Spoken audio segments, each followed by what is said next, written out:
I broke 100 for the first time, and That's all right. This is going to be you know an what? excellent episode. This Let's is roll, this buddy. is this is. I feel on top of the world. I I told broke you.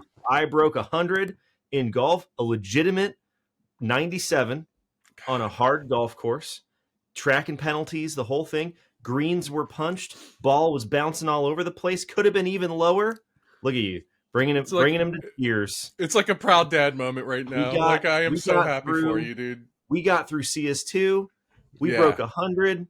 I lost to you in fantasy football. You got COVID. It's a little bit of column A. It's a little bit of column B.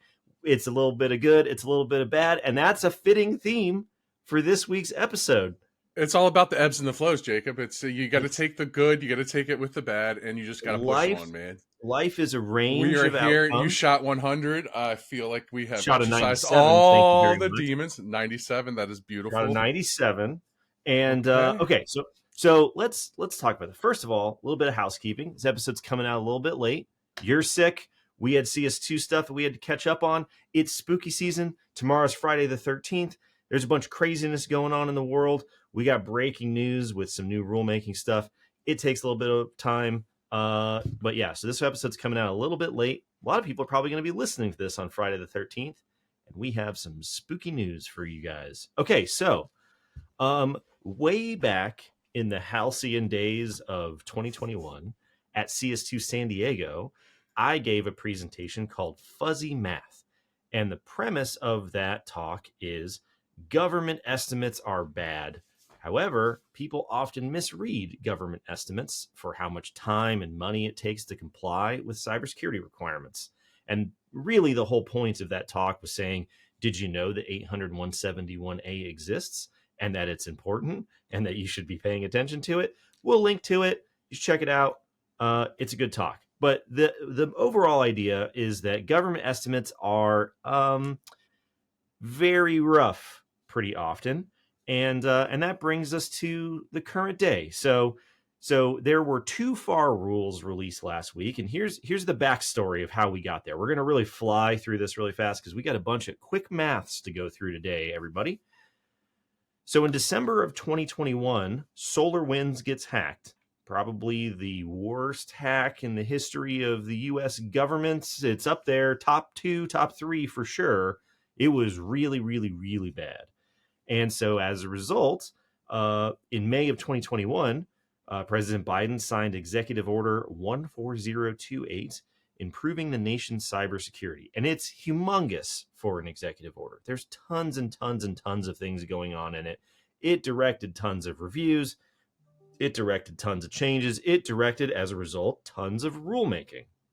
And one part of that executive order resulted in 2 new FAR rules that were published in October of 2023. And so a FAR rule is a federal acquisition regulation. So these are regulations dictating something that contractors will have to do when they contract with the federal government. So the 2 new FAR rules are cyber threat and incident reporting and information sharing. Not the best title. And, right? So there's an information reporting, information sharing FAR rule. We'll link to that. It's interesting. Different topic. The one we're focused on today is the FAR rule called Standardizing Cybersecurity Requirements for Unclassified Federal Information Systems. Really rolls off the tongue. Now, the operative term in the title of this rule is Federal Information System. For those of you who are paying close attention to the DFARS, the Defense Federal Acquisition Regulation Supplement, the regulations specific to defense contracts that supplement the FAR, you will know that DFARS 7012 is the one that we always point to as sort of the center of gravity for the world of 800-171 and CMMC and this and that. However, DFARS 7010 also exists, pertains to systems that are, quote, operated on behalf of the government, a federal information system. So you run a data center for the government. You run a SaaS application for the government. It is a government system that you happen to operate for them, in contrast to a non-federal information system, the world of DFARS 7012, 800-171, which is a contractor system that happens to have government information on it, right? Subtle difference, but very, very important. So So backtracking real quick. Hold on. So yeah, FAR, all mhm, contractors. all contractors, DFAR, defense contractors. defense contract, 7010, information systems operated on behalf of the government. federal information, 7012 is non-federal information systems, so non-federal contractor information system. system. Yeah, just Yeah, keep a just to track. break that out a little bit further, if you're talking about a federal information system, a system operated for the government on behalf of the government, 853. If you're talking about a non-federal system, contractor system that happens to have federal data on it, 80171, a derivative of 853. And Absolutely. if I've said it once, I've said it a million times, 853 is the secret to the universe. It is the magic key that allows you to understand the underlying connective tissue under all of these regulations, all this jargon, all this nonsense. It all goes back to 853, including cost estimates, which is what we're going to talk about today. Whoa. So Okay. it's a scary place to get into. Yeah. Friday I the mean, we're 13th. rolling here, right? Because we got a bunch of numbers to get through. We're going to try and make. I'm not a math guy. I don't know if you're a math guy, right? Not a math guy. We're not. A lot of cyber people aren't math people. It's no big deal. We're going to try and get through this as make it as painless as possible. Just very quickly. Okay. The new FAR rule says, quote, a federal information system is an information system used or operated by an agency, by a contractor of an agency, or by another organization on behalf of an agency. That is the official definition, in contrast to a non-federal information system. Sure. Federal, non-federal, 7010, 7012, 853, 80171. Bing, bang, boom. Alrighty. So one of the things that they talk about in this FAR rule that people would be familiar with, if they are familiar with the RMF process, the risk management framework process, is federal information systems, whether they're operated by a contractor or they're operated by the government, have to be categorized according to FIPS 199, right? This isn't FIPS encryption. This is a different information standard, FIPS 199. They're going to be categorized as low, moderate, or high. Pretty basic, pretty straightforward. And depending on which categorization they get is which baseline out of 853 you start with. The low baseline, the moderate baseline, the high baseline. Right. After you pick your baseline, you tailor controls in or out, you select your organizationally defined parameters, you have your set of requirements, and then you off to the races you go, and then you build your system, right? How hard could it be? Anyways, we did the same thing for coming up with 80171, right? Federal information is categorized just like federal information systems are categorized. Controlled unclassified information is a form of federal information. It is categorized at the moderate impact level. Therefore, we start with the 853 moderate baseline. As we talked about at CS2 last week, you tailor that moderate baseline down, and through a series of decisions and assumptions, some good, some bad, you end up with a subset of that moderate baseline. We call that subset 80171. It is a derivative of the 853 moderate baseline. Very important to remember as we move forward here. Okay, so they're applying a bunch of requirements, not just 853. You should check out the rule. It's pretty long. There's a lot of stuff in it. It's very interesting. We're really just focused on 853 cost estimates here. So the government in this rule says that there are a bunch of buckets of things that affect cost. There are factors that affect cost. And they say the extent to which each of these guidance documents, various 800 series NIST documents, the extent to which these guidance documents need to be implemented by a contractor depends on many variables, including the extent to which the guidance is already implemented on the contractor's existing practices. Sounds like NFO control assumptions, right? The scope and requirements of each contract, the knowledge and expertise of the contractor's employees, which, as we know in the contracting base, is sometimes a precious commodity, I'll say. The manner in which the contractor chooses to implement a requirement, and the resources and tools available to the contractor in performing the contract. Just at this high level, as a general set of things to consider for factoring costs, we already have some issues, right? You are talking about the extent to which things are already implemented on contractor networks, big assumption. The knowledge and expertise of contractor employees, not always available in spades. The resources and tools available to contractors performing these things. Also not usually just growing out of our ears. You know what I'm saying? Yeah. Okay. So then they also caveat these estimates that we're getting ready to get to. And they say the cost for complying with NIST guidelines accounts for the time it takes for contractors to closely read through the documents, Reading's important. the time it takes to analyze the requirements against the current state of your systems and identify any necessary changes, and the time it takes to implement and document those changes as needed. So the full life cycle from the time you crack open the magic of 853 until the time you go through and you start implementing 853. These cost ranges include all of that. So what life cycle, and is this a realistic life cycle? Because you just said things that automatically, you pointed them out, right? There's assumptions that they've already implemented things. There's assumptions that they have skill to implement those things and maintain those things. And there's Yes. assumption there's actually resources that can do it. And then the current state, are they taking into the fact that all these assumptions they made haven't happened and the current state actually is non-existent and you're starting from scratch? No, they have not. So to answer your Okay. question, which life cycle are they talking about? The essence of 853 itself, what NIST refers to as the system development life cycle, is the life cycle that they are implying here. Sure. Is it realistic? No, it is not. Longer conversation, but that's really what they point to. It rhymes very closely with the rhetoric used in 853. If you're familiar with 853, this sounds very familiar to you. If you're not familiar with 853, you might be like, smells a little fishy. Okay, anyways, they're caveating before they get to their estimates. So we're just sort of setting this up because we made a LinkedIn poll that said, how much is it going to cost to implement 801.71 based off of the estimates they gave us for 853?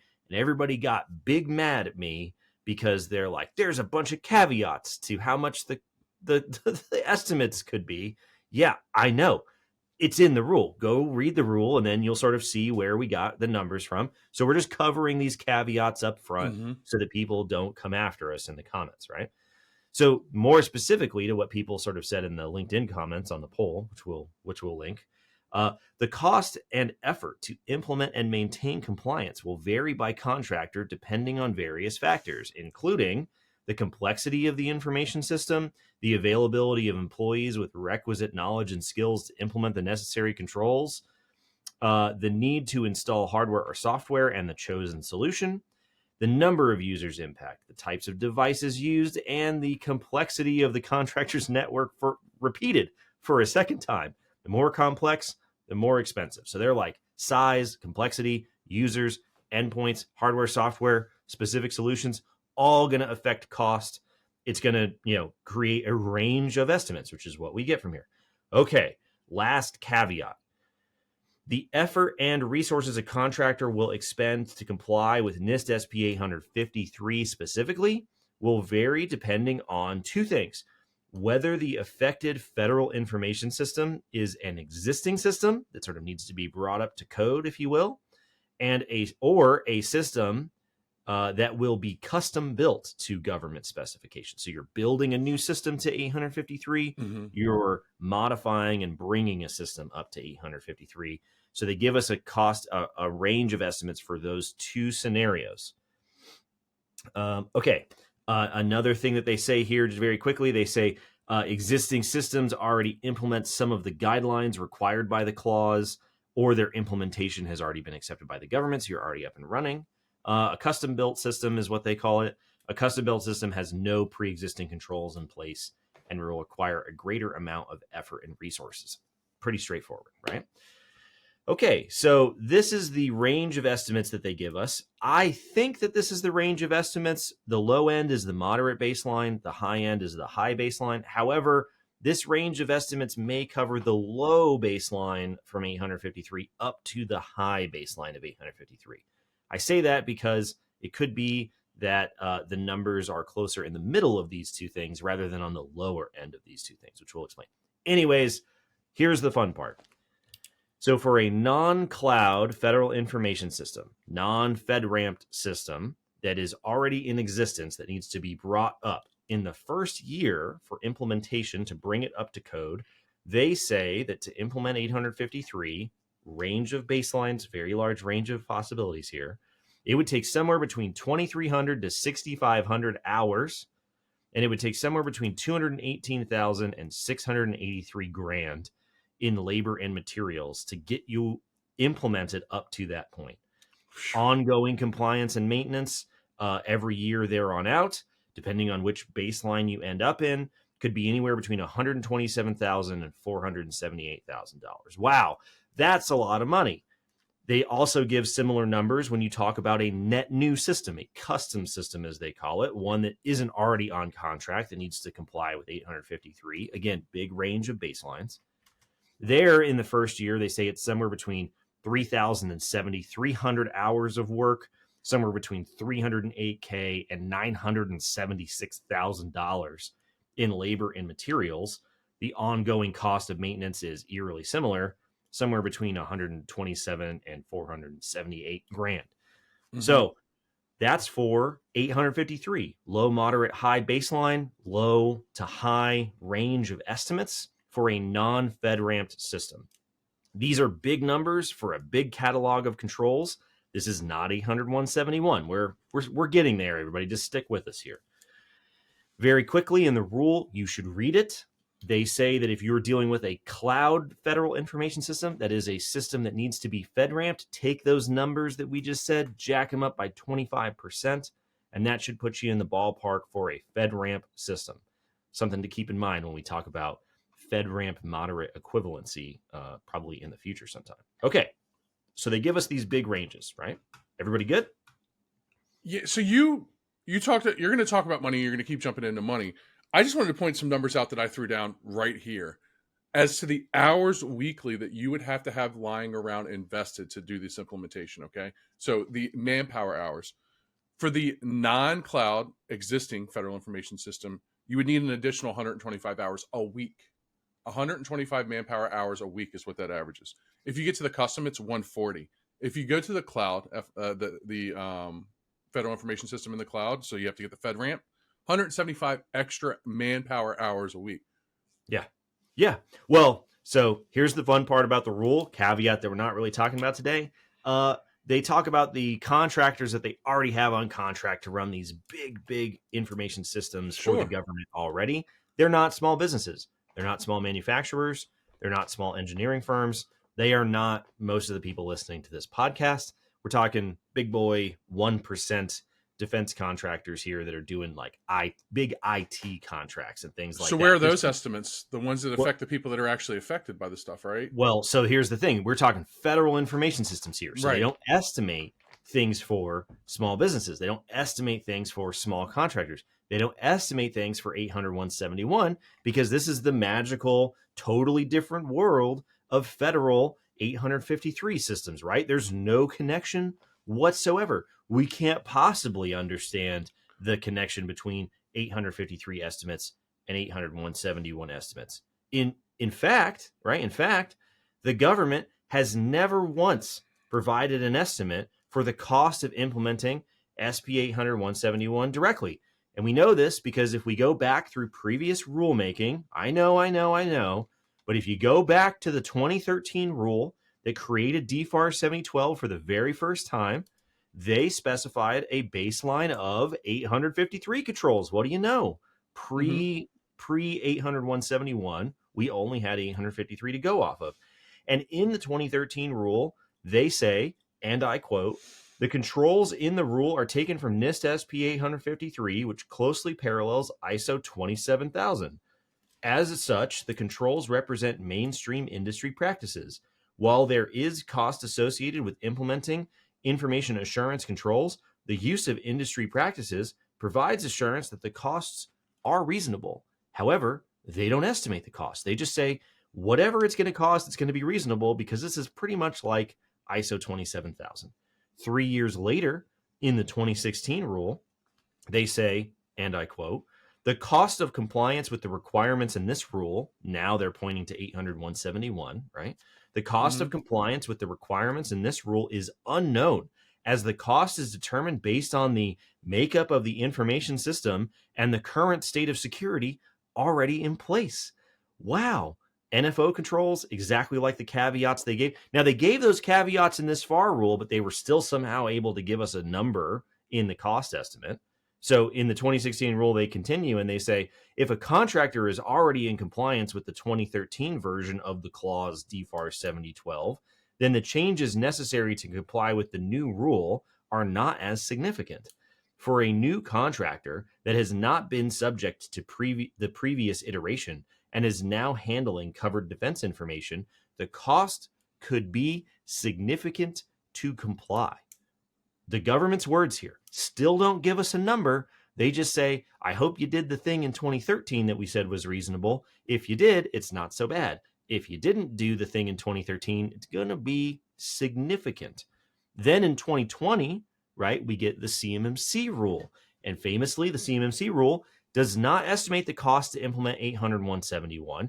It estimates the cost to assess your implementation of 800-171 because CMMC is an assessment program for the requirements in 800-171 that you had in the 2016 rule that revised the 2013 rule. And in the 2020 rule, they say the phrase contractors should have already implemented their 800-171 requirements 7 times. They say it 7 times. Every time they estimate the cost of assessment, they say this does not include the cost of implementing 800-171. If you dig back and back and back, they never actually estimate the cost of implementing 800-171. So what does all this mean? If they have an estimate for 800-171, or if they have an estimate for 853, even a broad range, and we know how much of 853 shows up in 800-171, we can do the impossible. We can see the future. We can do things that the U.S. government is unable to do, and we can factor down their 853 cost estimates and get a rough ballpark for what 800-171 might cost if they ever decided to be brave enough in rulemaking to estimate their costs. Okay. So how do you go through rulemaking, and especially rulemaking for the CMMC rule, where it went to Small Business Administration to be reviewed before it went to OIRA, and nowhere in that did small business step up and say, hey, let's think about how much this is going to cost our people? The CMMC rule estimates the cost of CMMC assessment. Now, that doesn't mean that those cost estimates are accurate. That just means that they estimated the thing that the rule is about. And this goes back to the thing that we've been saying for years now, right? If you say that CMMC is too expensive, right, what you're saying is the cost of assessment is too expensive, which may very well be true, but that is a separate issue from the cost of implementing 800-171 pursuant to DFARS 7012, right? So what ends up happening is people hear about CMMC, they go out and they try to tackle it, they figure out that it's going to cost them a bunch of money, and they say, well, CMMC is what costs a bunch of money, not 800-171 implementation costs a bunch of money. So when people submit comments on the CMMC rule about the cost of 800-171, the DoD is going to toss them right out the window and go, we already covered this in 2016. Next. So there's two folds to this, right? There's one fold is the fact that there are people that are claiming to be CMMC early adopters, but realistically they're DFARS negligent parents, right? Where they haven't touched. Am I right or wrong? Right? They're like, oh, we're all on the CMMC thing, and the cost is coming from that. But realistically, they've had the cost coming from 7012 since 2013 or whatever it may be. But then on the other side of the fold, and what we have to be sympathetic to is the fact that there are people that this is a CMMC cost because now their primes are saying do the CMMC, right? And they don't have anything, right? And there's that's a big issue, right? Yep. Yeah. I agree with you 100%. Just saying that the assumptions here are pretty good for, I would say, at least 80% of the people that are getting affected by this. Yeah. The other 20% just really got the shaft. And so now you get to look into the future. And I think you did some math to show exactly what these estimates are going to be, right? Based off of implementation skills and resources. And I sort of did this for, I don't know what other people do on the weekends when they're hanging out in the Rocky Mountains. I'm estimating costs based off of new FAR rules, right? It's just you're sinking 40-foot putts and saying that this is going to cost. I'm breaking 100 hours of your life. We're estimating, we're like we can do it all around here, right? Yeah, anyways, if I spent more time on the driving range and a little less time estimating costs, The podcast would probably be less popular, but I'd probably, maybe I'd break 90. Who knows? Anyways, here's the magic step, right? Here's the part where people will they're either sticking with us or they're getting off the ride. So if we have estimates for 853 implementation, even broad ranges, if we can take the amount of 853 that shows up in 800-171, we can factor those ranges down and get a number, right? So we know that the 853 moderate baseline is 287 controls and enhancements. The number of purple squares that we talked about at CS2 last week, the number of purple squares are the number of those controls that are considered to be relevant to protecting CUI confidentiality, which I often call the CUI baseline. Moderate baseline, tailored down to CUI confidentiality. You have the CUI baseline. That's 168 controls. That's 59% of the moderate baseline. If you take the number of controls that shows up word for word in 800-171-R3, the initial draft, you end up with 106 controls, or 39% of the 853 moderate baseline. So the rough range here is whatever the range of estimates are for the moderate baseline, we can take a number that is 39 to 59% of that and probably land somewhere in the ballpark of what it would cost to implement 800-171-R3 initial draft, right? That's the logic that we're following here. So let's apply those percentages to the numbers that are given to us in the FAR rule.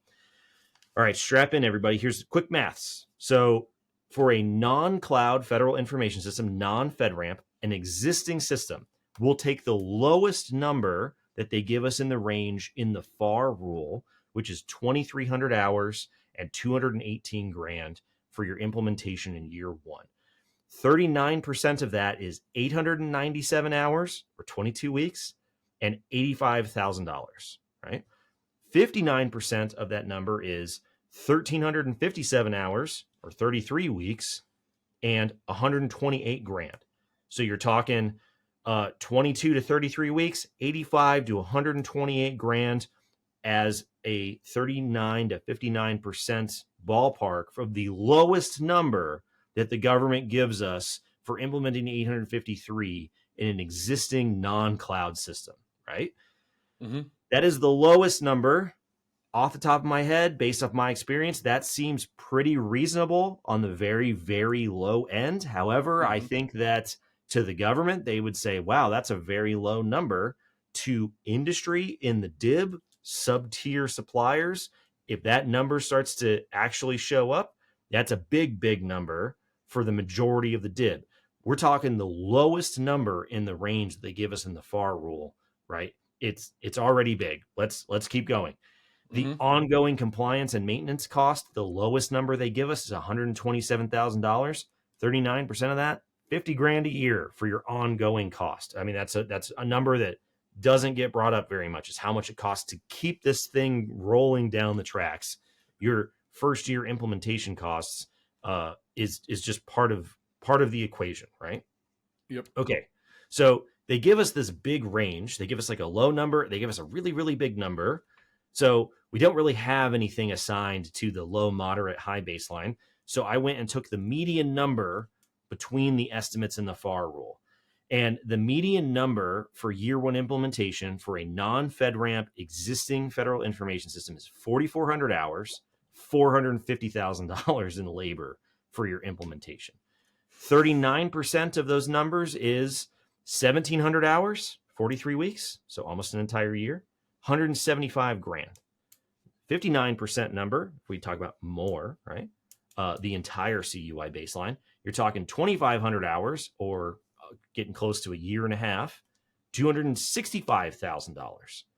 So we're talking about a year to a year and a half. You're talking about 175K, 265K. And I think that a lot of people would probably be pretty surprised, like we have talked about on this show, like people who do not work for us, who are not our clients, have presented at CS2 and other events. For the average company out there, around 50 to 100 employees that's dealing with these requirements, it generally takes them 12 to 18 months and somewhere in the neighborhood of 6 figures to get them fully implemented. you take the median estimate for 853, you reduce it by the amount of 853 that shows up in 800-171, and what do you end up with? 12 to 18 months, and somewhere in the six-figure range for your full implementation. People who are paying attention might notice that that's option C on the LinkedIn poll, which closes, or is probably already closed by the time you're reading this. It's the one that people are not really picking very much, right? Eerily accurate to what we have heard based off of what we've seen, based off of what, sources not attributed to us have said out in the ecosystem. I was surprised at how close that number was. Okay, so let's see here. If you talk about a net new system, what they talk about as a custom system, take the lowest number that they give us. They say it's 3,000 hours, 300 grand for your implementation. 39% of that, 1,100 hours, 29 weeks. 1,700 hours, 44 weeks. 39 to 59%. 1,100 to 1,700, 29 to 44 weeks. 300 grand for a net new system for 853 is the lowest estimate. 39 to 59% of that is 120 grand to 180 grand. Still right in that ballpark of what we're talking about here, because a lot of people aren't going to be able to bring their existing system up to code. A lot of people are going to have to sort of engineer a new solution because it's just so expensive to try to retrofit and refactor some existing information systems, right? They say ongoing compliance and maintenance, $126,000. That ends up being somewhere between 50 to 75K, which is basically exactly the same as your existing system. The net new system and the existing system really only differ for your year one implementation. If you take the median number for a non-cloud net new system, year one implementation is 5,100 hours, which is somewhere between 50 and 76 weeks when you factor it down for how much shows up in 800-171. It's $642,000 in implementation, which is somewhere between 250 to 375K. That one feels a little high, but we're factoring that window down. You're still talking here 6 to 18 months, 50 to 200K, very, very, very broad, very big, lots of caveats. We spent the beginning of this episode, the rule spends a bunch of space, lots of caveats. I know. There are a lot of variables, but everybody wants an estimate. Everybody wants the government to make the estimate, which is extremely difficult to do. I think this method works as a rule of thumb. I think it matches up with a lot of what we see in the industry. In case anybody is interested, these numbers pertain to 800-171 revision 3. The initial draft is where we get those numbers from. If you want to think about the amount that it would cost for 800-171 revision 2, the current set of requirements as of October of 2023, you would reduce those numbers by 37%, because the jump from 171 R2 to the initial draft of R3 is an increase of 37% in terms of the number of determination statements that you have to answer, which would put you somewhere between, let's see here, $50,000 for your initial implementation on the low end of an existing system, up to somewhere around $150,000 for a net new solution in the median estimate for just that 800-171 R2 baseline. 50 to 150K, I think people will find a lot of stuff out there kind of lines up with those numbers. And I think if you keep those same number of implementation hours, you'll end up with something that lines up with a lot of experiences that occur out there in the DIB. One of the big themes in the comments on that poll is, we basically picked some of these results and we said, is it A, is it B, is it C, is it banana? Most people pick banana. Pretty much everybody in the comments said it doesn't really matter what the number is. All of these numbers are too expensive for small businesses to deal with. And I don't have an answer. And the DoD doesn't have an answer. Nobody has an answer for that problem. These are the numbers. I mean, these are the rough ranges with some kind of loose logical jumps to get to those ranges. And they end up looking a lot like what reality looks like for people who are implementing these controls for real. So these numbers definitely aren't going to show up in the CMMC rule that we're waiting on. They hadn't showed up in 2013. They didn't show up in 2016. They didn't show up in 2020. They ain't showing up in 2023, right? It's just not going to happen. But, you know, you can do the math. You can check our math. You can read the rule. You can go out and get bids. I think you're going to end up in this ballpark all day long. Yeah, everything that you read off sounds like actually experiences from the trenches that I've run into and how much these companies are costing to implement it. Funny enough, Jacob, you had mentioned that there's no cost estimate for 171, right? Except not directly. I mean, not they don't. There. I mean, there's some stuff that's been out there historically, but it's not like in here. They have no qualms about estimating 853, even though that's much harder to do. It's a much bigger range than 800 171. They just go, oh yeah, there's some issues, you know, because there's a lot of variables, but here's a big range of time and money for implementation, time and money for ongoing maintenance. Bob's your uncle. Send in your comments. You get to non-federal systems and 800 171, and they just go, whoop, you know, we don't know. They knew. Well, one of the people that was working on that cost estimate for 53 was like, I'm from the future, and sometime in the future, a big man with a big red beard is going to break this down for us on a podcast, and we're not going to have to do it. And you've done it. The crazy thing is that how often does NIST release cost estimates on things? Never. The crazy thing about this whole scenario, never. Yeah, they did once. In 2019, They released a cost estimate for 171B, which is a baseline on top of 171. We don't even have a cost estimate for the initial baseline, the minimum baseline that's required, but we have a cost estimate for the enhanced baseline, right? That is insane. Why can we not get that? Yeah.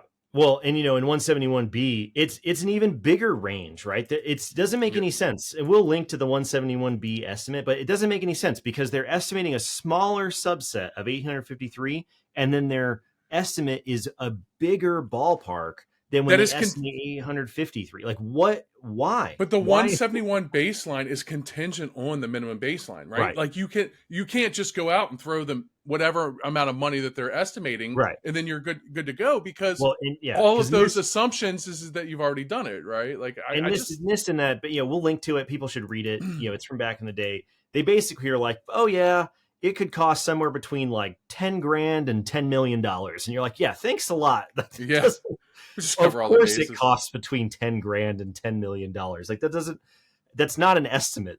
It's not useful. Or the default Jacob answer. It's going to be a non-zero number. It's a non-zero amount of money. Yeah. $1, Bob.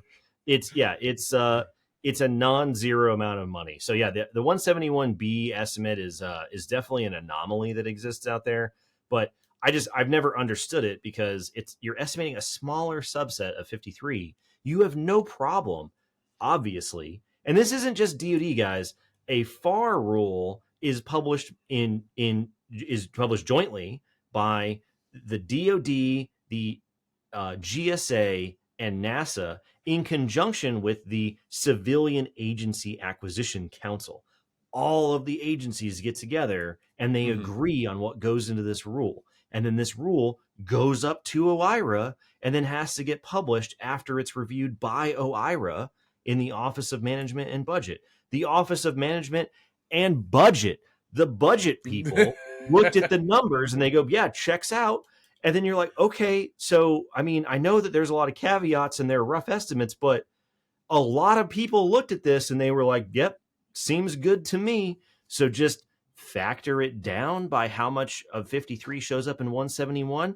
And you end up with, to the government, some pretty inconsequential numbers. You show it to the DIB and you put it on LinkedIn, people's heads explode. So, I hate to drop a problem on people and run, but hopefully the numbers that we cover here, cover in the poll, cover in the blog that'll come out on this that we'll eventually link, give some more context. This is not a $5,000 problem. This is not a $10,000 problem. This is not a 2-week problem, right? Like Scott Edwards, CEO of Summit 7, loves to say, this is a 6-figure problem, and it's going to take you at least a year all day long. Even the early adopters that have been on top of this problem for a while now still take 12, 18 months, somewhere in the neighborhood of 6 figures to actually do it right. Here's the numbers. Here's how we got to them. You can factor them down yourself. You can check the math. It's all public record in the rule. We've published a bunch of information about how much of 853 shows up in 800-171. And when the CMMC rule comes out, none of it really matters, because the CMMC rule, the costs associated with CMMC assessment are not these costs, right? Yeah. They're assuming you've implemented these things. I don't think either of us are naive enough to think that the analysis hasn't been done and the numbers don't exist. I'm just smart enough to realize that we're probably never going to see them. Yeah. Well, we're on this show, we'll say the things that the government doesn't want to say. We'll do the estimates the government doesn't want to estimate. Hopefully people find it valuable. If you do, like and subscribe. We're coming up. October is the 1 year anniversary of the show. We just did the live show at CS2. We're coming up on 4,000 subs. So if you find the content valuable, if you like us ranting and raving about the minutia of 853 and 171 and what that means on the ground in terms of dollars and cents, drop a like, drop a comment, let us know what you want to hear in the future. We'll link to the poll, we'll link to the rule, we'll link to all these resources, and you can go nuts to your heart's content. And we'll see you next week. See you next week.